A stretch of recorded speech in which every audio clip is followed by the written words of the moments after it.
بسم اللہ الرحمن الرحیم۔ السلام علیکم۔ شیطان نے ایک دن حضرت ایوب علیہ السلام کو اللہ کی عبادت میں مشغول دیکھا۔ شیطان یہ دیکھ کر حسد کی آگ میں جلنے لگا اور بڑی کوشش کی کہ حضرت ایوب علیہ السلام کی عبادت میں خلل ڈال سکے، مگر ناکام رہا۔ ایک دن شیطان نے اللہ سے مخاطب ہو کر کہا، یا اللہ، یہ ایوب علیہ السلام تمہاری اتنی عبادت کیوں کرتا ہے؟ تو نے اسے مال و دولت بھی دے رکھی ہے اور اولاد کے ساتھ صحت بھی دے رکھی ہے۔ اگر اس پر کوئی تکلیف نازل ہو تو وہ تمہاری عبادت کبھی نہ کرے۔ اللہ تعالیٰ نے فرمایا، اے مردود، یہ تمہاری غلط سوچ ہے، جاؤ میں تمہیں اختیار دیتا ہوں، اس کی مال و دولت، اس کی اولاد اور اس کی صحت پر تم جو کچھ کر سکتے ہو کرو۔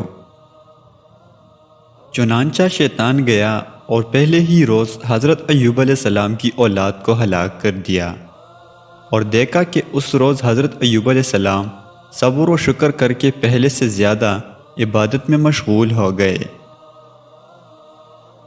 شیطان کو بہت غصہ آیا اور دوسرے روز حضرت ایوب علیہ السلام کی ساری مال و دولت کو آگ لگا کر تباہ کر دیا، اور دیکھا کہ اس روز حضرت ایوب علیہ السلام نے اور زیادہ عبادت کی اور اللہ کا شکر ادا کیا، اور یوں کہا کہ یہ سب کچھ اللہ کی امانت ہے، وہ اپنی امانت لے گیا، پھر ہم کون ہوتے ہیں شکوہ کرنے والے۔